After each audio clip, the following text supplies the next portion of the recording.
What's up, everybody? Welcome back to the very last video in our 4748RE Loganbuilt DIY kit series. Today we are going to wrap this thing up by getting it painted and getting the final accessories like the cooler line fittings and the VSS on it, a couple of little things like that. So first thing we're going to do is get this thing ready for paint. So what I like to do is I like to start by getting all of the 8-pin connector taped up. I like to tape up the shaft on the shift selector just to make it, if you've got paint on this, it's going to be harder to install the shift selector. The paint's going to flake off anyways. I usually, when I'm building these builds, I will tape off the second gear adjuster nut and screws so that way people can easily identify what I'm talking about when they need to adjust their second gear band. And then we're going to plug our cooler fittings, we're going to plug our neutral safety switch fitting, our VSS, and on the other side, our dipstick tube. So I just like to use this regular 2-inch body shop tape, just regular automotive tape. I don't like to buy the real fancy stuff because, man, this stuff can get expensive, and it really doesn't do any better than the cheap stuff. I always like to do this on the pan first before you put any brake clean or acetone or any sort of cleaner on this, because for whatever reason, when this porous cast pan gets brake clean or any of those cleaning residues on it, you'll never get the tape to stick to it. So I just start by running around the outside of the pan here.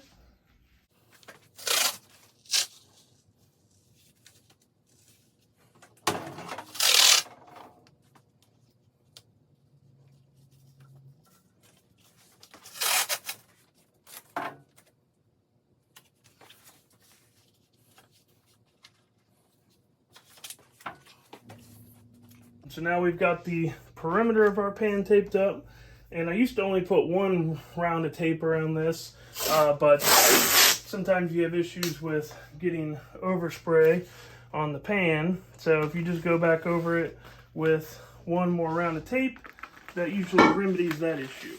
Oops.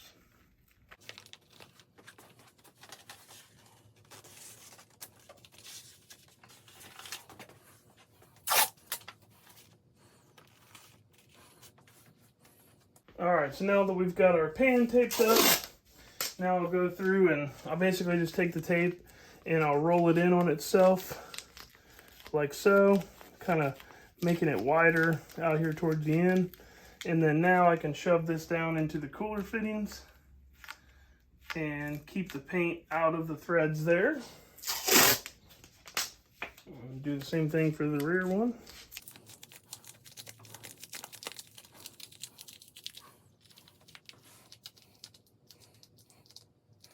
If you twist them while you're going in, sometimes they go in a little bit easier. And then now I'm going to run a piece of tape around the 8-pin connector, because we definitely do not want to paint our prongs or we will have problems.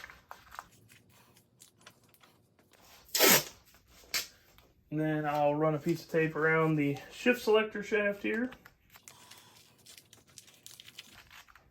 And on this one, I'll actually kind of fold the tape over at the end a little bit, so that way it makes it easier for me to get it back off once it's painted. And then this one's optional, the second gear adjuster jam nut. I just do this, one, because it mainly looks nice, but the other reason is so that way you can quickly identify where your second gear adjustment is for a customer that's maybe never done that before. And then we're going to do our same little roll-up trick here for the neutral safety switch. I used a little bit more there because we're trying to fill a bigger hole. And then kind of twist it, shove it, bop it, squeeze it, smack it. And now that will keep the paint out of that bore, which is important because there's 2 sealing rings there. We don't want paint in there. We want it to seal up nicely. And then underneath here, the vehicle speed sensor. We're going to do the same thing there.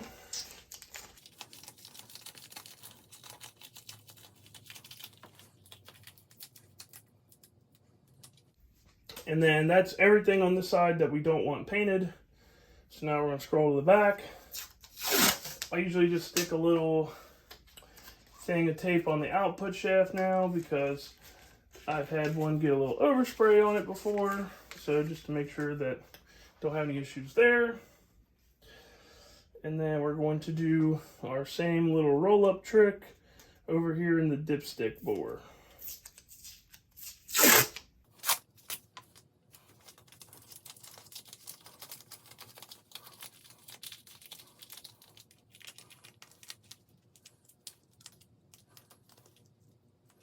This one's probably the least crucial one of all of them because it gets a little rubber grommet that goes in there.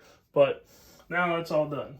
So we don't really need to do anything with the face of this just because when you paint it, you're basically going to paint it from this angle. And you do not want to paint this mating surface. Where this surface bolts to the engine adapter plate, this is actually important for grounding because all of, especially on a full functioning valve body, all of the transmission grounds are going to be just, you know, grounded internally through the case.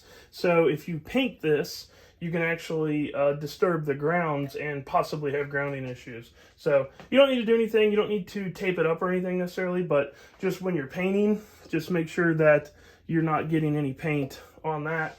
And then this isn't nearly as crucial. You can paint this if you want to. I normally don't, just because then you need to tape up the seal, and there's really no reason to paint any of that.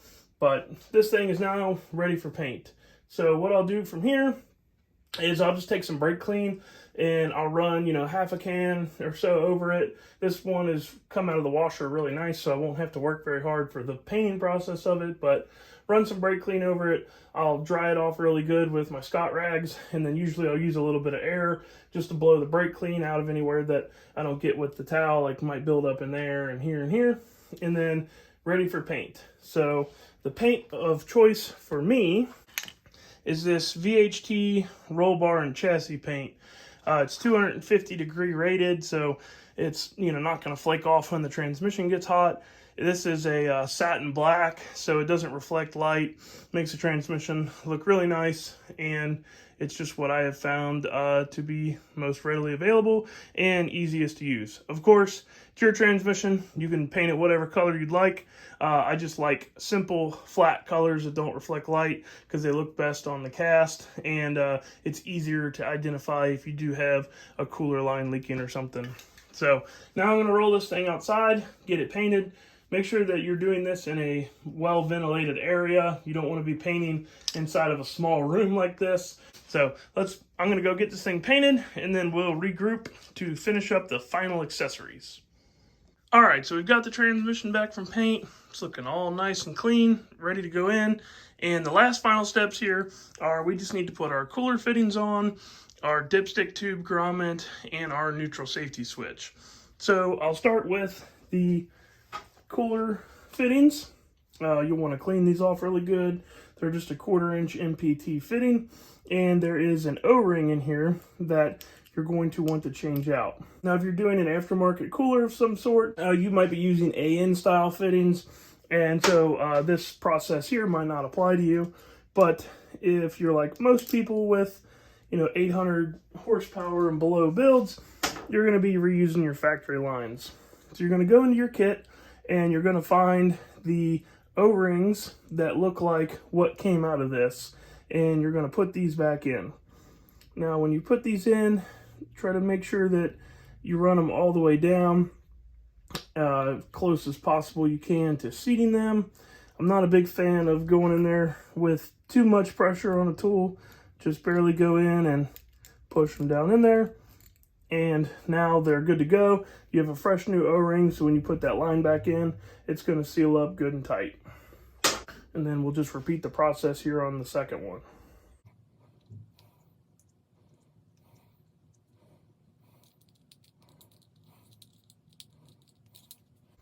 Okay, so now we're ready to install these into the transmission. Once again, I like to get my friend Mr. Right Stuff here, put a little bit of right stuff around each of the fittings before I screw them in, so we make sure that we don't have any leaks. Now, if you're using any sort of sealant like the Right Stuff, you want to make sure that you don't get any actually inside the orifice there, because if you do, then when this hardens up, it's going to break off. It's going to go into the overdrive piston support. And it's going to burn some stuff up. So make sure you don't use too much, and make sure you don't have any inside the fitting. So now you're going to grab a 15/16 wrench and you're going to tighten it up. And it's very important on this rear cooler line that you do not over tighten this. 1/4 inch MPT National Pipe Thread is a tapered fitting. So the tighter you go with this, the more it is expanding the aluminum around it. And if you go too tight, you can actually crack the case right here. And when that cracks, you are at the mercy of the Sonex repair kit, which from my experience only works some of the time. If you crack the case right there and the Sonex repair kit doesn't work, you have to take the entire transmission back apart and swap the case out. So please do not over tighten this. You just want to run it down until it's good and snug. Usually I'll take it to a flat. Man, that is plenty tight. Like, I would not want to go any tighter with that. So I'm going to repeat the same process for the front fitting.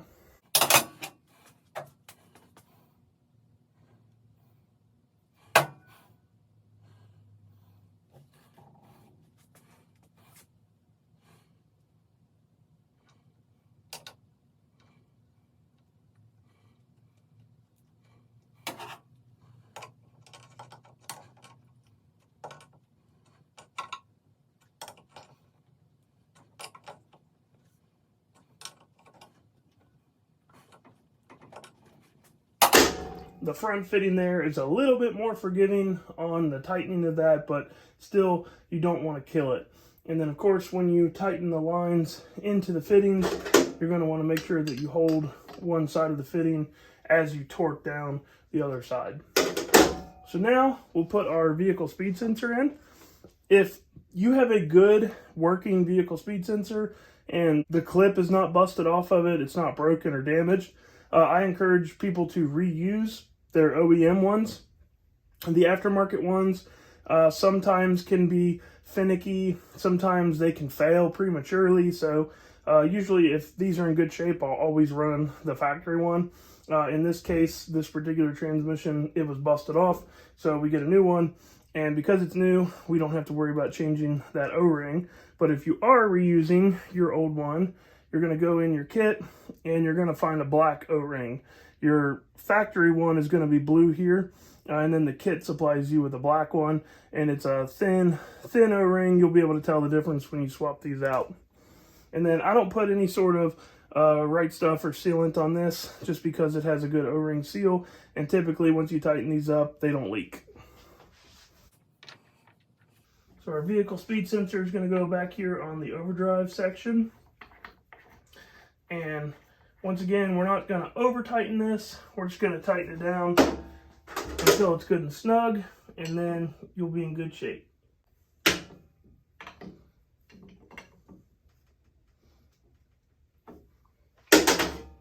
All right, so that is good and tight. And now we are going to move to the neutral safety switch.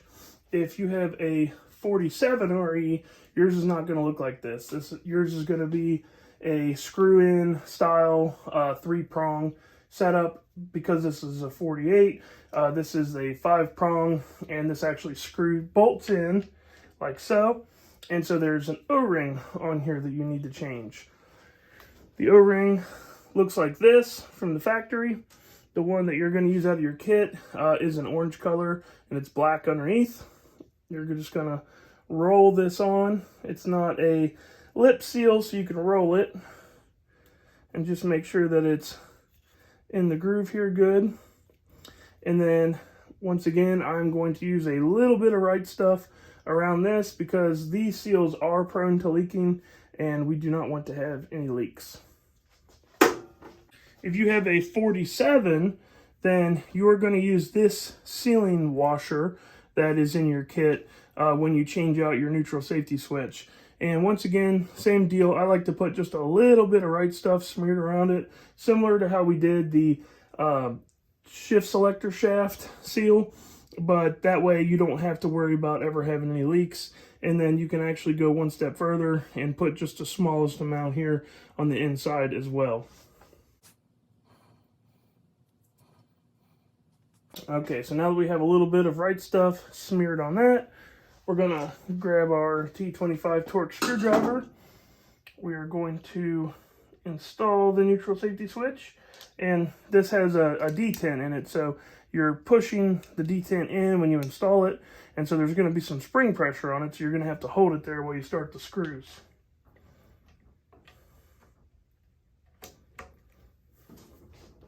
It's usually easiest to start the bottom screw down here first. It's another one of those situations where I really like the T25 screwdriver. And then once you have the bottom one started, start the top one.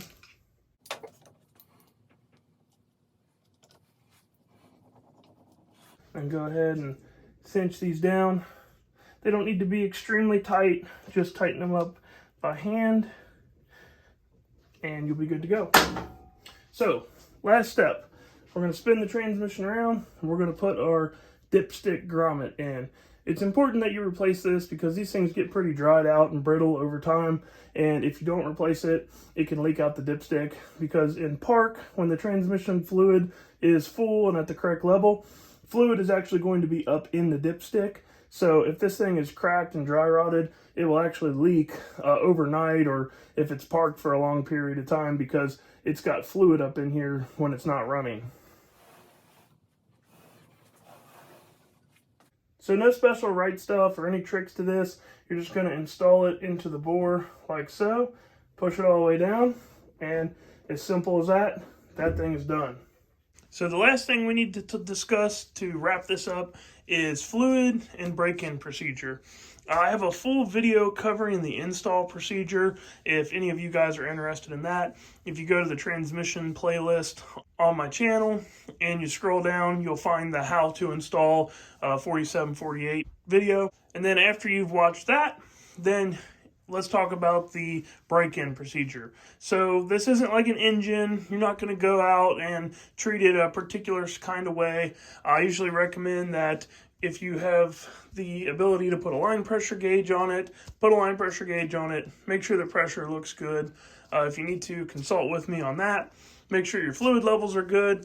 And then once the thing feels like it's lined out, everything's working good, then you can, treat it however you're going to treat it.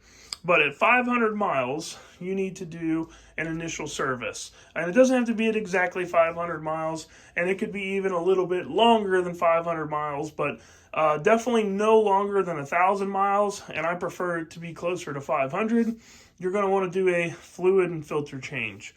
Regardless of what transmission that you have, 47RE, 47RH, 48RE, you're going to want to use that large Dacron style filter that came with it, which would be like, if you're going to a parts store, that'd be like a 47RH, a 94, 95 Dodge transmission. You never want to use a 48RE stock filter. They're too restrictive and they can create drops in line pressure and insufficient line pressure issues. When you do the fluid and filter change, you're going to want to make sure that you do a second gear band adjustment. You're going to follow the exact same procedure from when we initially set the second gear band, and you're going to want to do that again. If you don't do the second gear band adjustment, the band will stretch within that first time period, and it will start to slip in second gear.